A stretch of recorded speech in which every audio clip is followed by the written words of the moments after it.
Assalamu alaikum wa rahmatullahi wa barakatuh. We are still in the section of al-Adab as-Saghir. So let's dive straight into it. Ibn al-Muqaffa continues, a wise person, unless overpowered by their own self, should not let any occupation distract them from four essential hours: an hour to present their needs to their Lord, an hour to hold themselves accountable, an hour to confer with their trusted companions, who will honestly reveal their faults and other sincere counsel, and an hour to allow their soul to enjoy its lawful and dignified pleasures.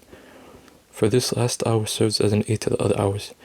Indeed, the rejuvenation of the heart and granting it repose increases its strength and bestows it a measure of sustenance. A wise person should desire only one of three things: provision for the hereafter, maintenance of livelihood, or a pleasure that is neither forbidden nor dishonorable. A wise person should classify people into two distinct groups and present themselves accordingly. To the common folk, they should wear the garments of reserve, caution, and measured speech and movement. To a select group of the elite, they may shed the garb of severity and adopt ease, grace, openness, and free discourse. But only 1 in 1,000 should be admitted into this inner circle, those distinguished by sound judgment, unwavering loyalty, discretion and secrecy, and steadfastness in brotherhood. A wise person must never belittle any mistake in judgment, lapse in knowledge, or negligence in affairs, for he who underestimates the small is soon burdened with small upon small, until the small becomes great. It is but a breach carved by neglect and weakness. If left unsealed, it may burst forth with what cannot be contained. We have seen that ruin always begins with the trivial, taken lightly. A kingdom falls due to an enemy dismissed as insignificant. Health deteriorates due to an ailment ignored. Rivers overflow from channels neglected. Among all matters, rulership is the least tolerant of neglect, for nothing is lost, however small, except that it connects to something vast. A wise person should hesitate to proceed with an opinion that finds no supporter, even if they believe it to be right. They must recognize that reason and passion are adversaries, and that human nature inclines toward delaying reason while hastening to gratify desire. The prudent course, then, is to oppose this tendency, keeping passion delayed and reason swift to action. If ever confronted with two uncertain choices, one should discern which is more aligned with their personal inclination, and then exercise caution against it. Whoever sets themselves up as a guide for others in religious matters must begin by educating and refining their own soul, in conduct, livelihood, judgment, speech, and companionship. For their example in deeds is more persuasive than their words. Just as wisdom pleases the ear when spoken, so too does it captivate the eye and heart when enacted. A teacher who disciplines themselves is worthier of reverence and esteem than one who merely instructs others. Governing people is a grave trial. The ruler's authority rests on 4 pillars, which uphold and stabilize it: diligence in selecting the right officials, emphasis on preparation and foresight, rigorous oversight and vigilance, readiness to reward and punish justly.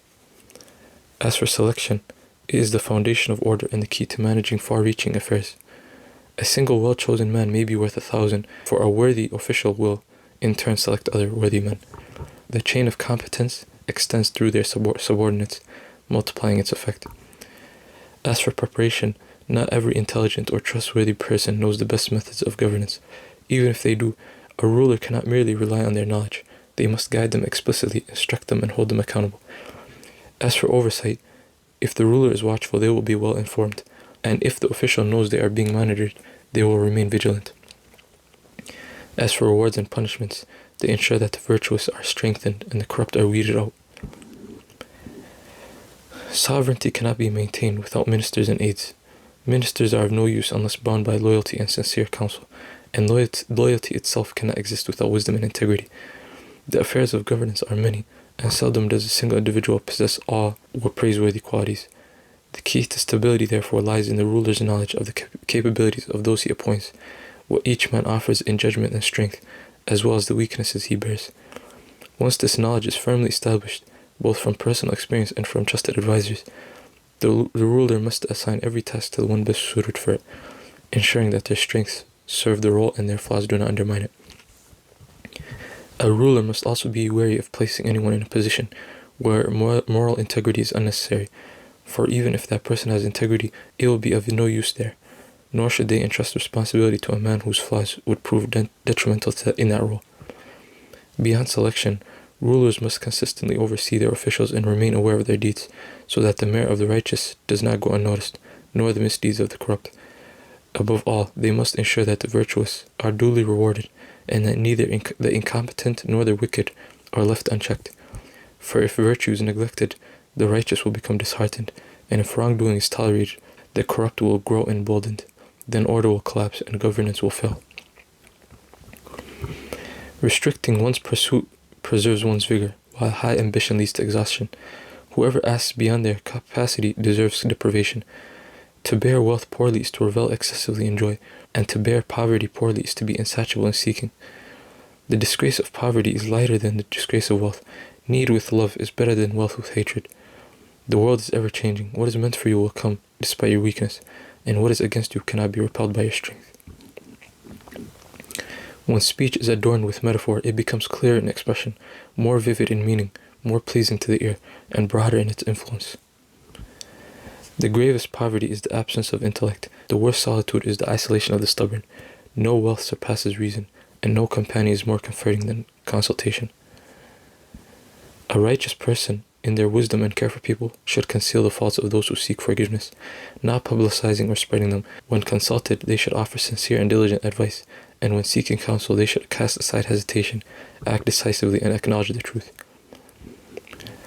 The fortune allotted to people is of two kinds. Some are guardians and some are guarded. The guardian is reason, while the guarded is wealth.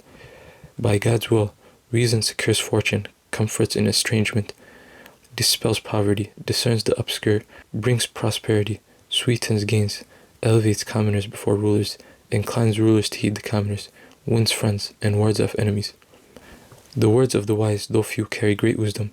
Committing a sin, even if trivial, is a grave misfortune. Meeting brothers, even briefly, is a delightful gain. Many people seek the doors of power. The righteous are invited. The corrupt force their way in. The cultured seek an audience. The uncultured snatch opportunities. The strong push forward. The weak are pushed aside. The virtuous seek reward, and the wrongdoers seek refuge. Thus, it is a gathering of the pious and the wicked, the learned and the ignorant, the noble and the base. Most people, except a few whom God has safeguarded, are flawed in their affairs. The speaker is unjust. The listener is a backbiter. The questioner is insincere. The respondent is pretentious. The preacher fails to practice what he preaches, and the listener belittles the sermon. The trustworthy one is not immune from betrayal. The truthful one is not guarded against falsehood. The religious one is not free from moral negligence, and even the cautious one does not abandon fear of misfortune. They contradict in building, anticipate shifts in power, and criticize one another with slander. In ease they envy, in hardship they abandon one another. How many have been stripped of the world after they thought it secure? How many have devoted themselves to only to forsake them? Their deeds remain, but the world moves on without them. Their possessions are inherited by those who do not appreciate them. They depart to a fate where no excuses are accepted. We have replaced them, awaiting a similar fate. If we reflect upon their condition, we should follow what made them successful and avoid what led to their downfall. It is said that God commands acts that test one's endurance and forbids desires that test one's restraint. If you only do good when it aligns with your inclinations, and only avoid evil when it displeases you, then you have exposed your weakness to the devil and handed him your reins. He will soon turn your love for goodness into aversion and your distaste for evil into desire. Thus, in your love for goodness, strive against what seems difficult. In your dislike for evil, guard against what may seem tempting. The world is an ornament that overwhelms the senses unless reason prevails over it. The wise person turns a blind eye to its distractions, keeps their heart unoccupied by it, and considers what lies beyond its pleasures. They remember the inevitable consequences of its seductions, endure its bitterness, and drink its turbulence, so that they may ultimately savor its sweetness and clarity. They do not abandon righteousness simply because it is not always accompanied by comfort, nor do they seek it only when it aligns with their desires. Do not befriend the unreliable, nor remain in a place devoid of trust. The bounty of God upon people has reached such vastness, and His blessing have bestowed upon them so abundantly, that if the least fortunate among them, the one with the smallest share, the weakest in knowledge, the most incapable in action, and the most tongue-tied, were to offer gratitude and praise for what had reached him of his bounty and blessings in the same manner as the most fortunate, the one with the greatest share, the most knowledgeable, the strongest in deeds, and the most eloquent in speech, he would still fall short of what God truly deserves and remain far from reaching the pinnacle of gratitude.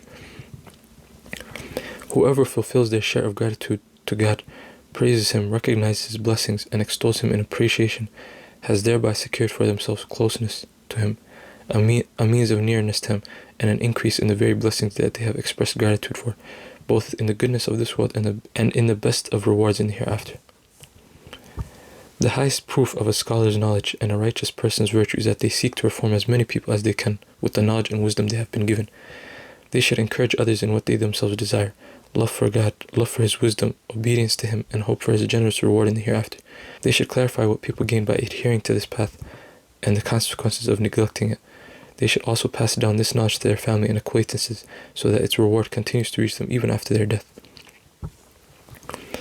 Religion is the finest of all gifts bestowed by God upon his creation, the most beneficial and the most praiseworthy in every aspect of wisdom.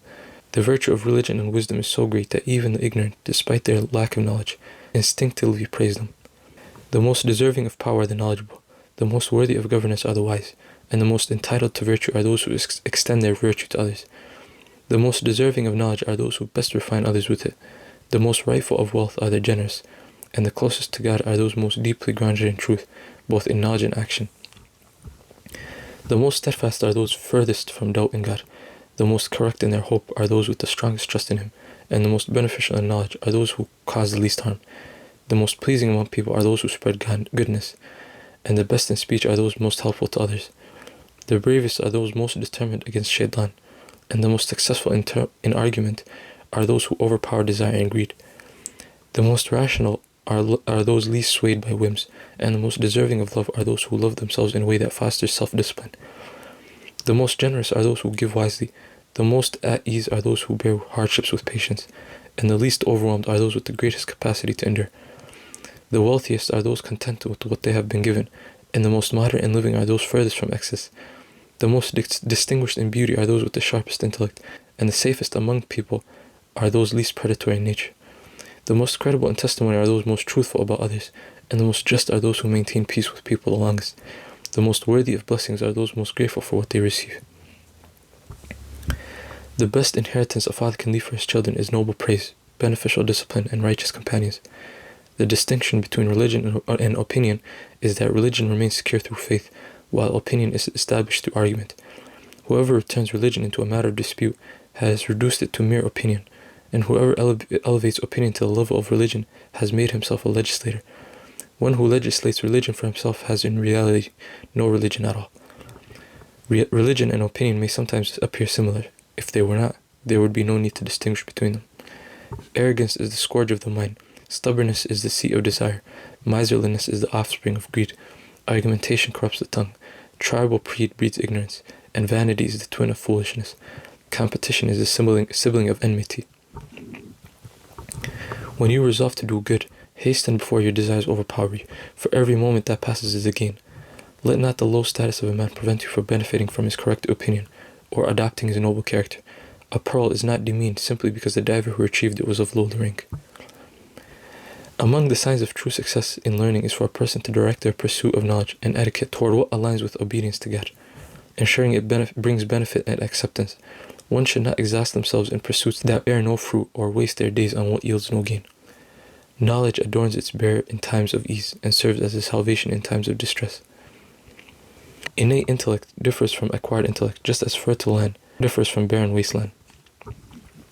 One of the signs leading to knowledge of God and faith in him is that for everything visible in this world, great or small, there is a hidden reality governing it.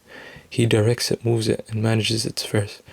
Whoever seeks a sign in the grand aspects of creation should look to the sky and recognize it has a Lord who sets its orbit and ordains its course.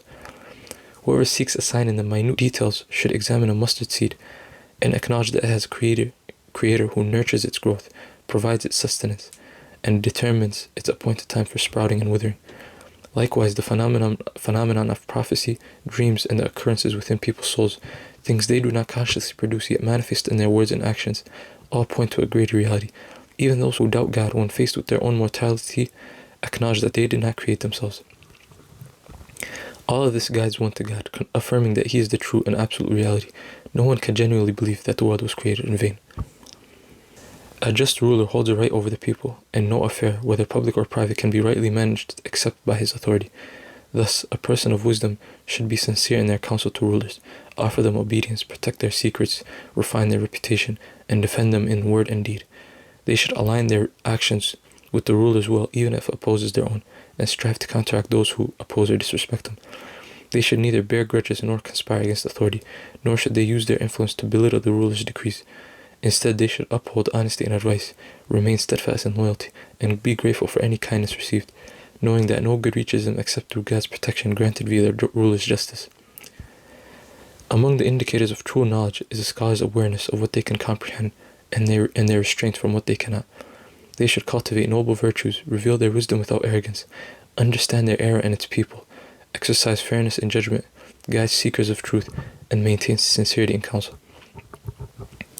Whoever seeks to comprehend something of the knowledge of the hereafter should pursue knowledge that leads to it. Likewise, whoever seeks to understand the affairs of this world should examine the signs that point to them.